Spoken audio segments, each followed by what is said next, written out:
skip jack tuna at saka may ano, may dorado tayo. Yan, uli natin sa paltok, tarak-tarak mga idol.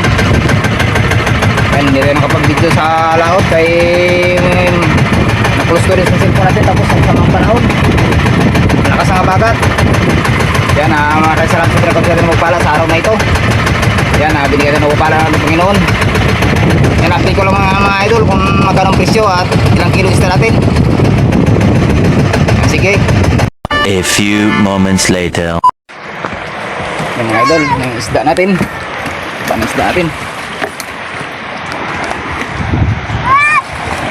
Ano?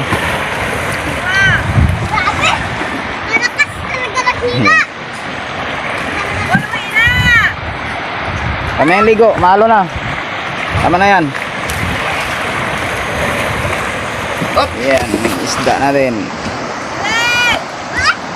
Lundag na.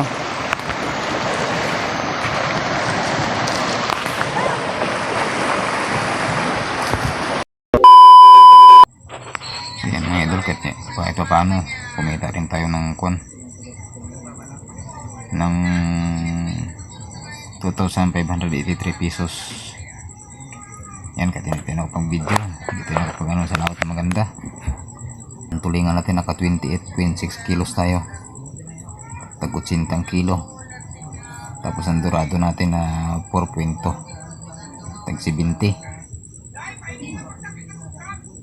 Yan, maraming salamat sa pinagkaloob sa tinupala sa araw na ito. Yan, maraming salamat sa mga solid suporta sa kanyang YouTube channel, sa mga subscribe sa mga viewers. Yan, maraming salamat. Nandito na mga idol.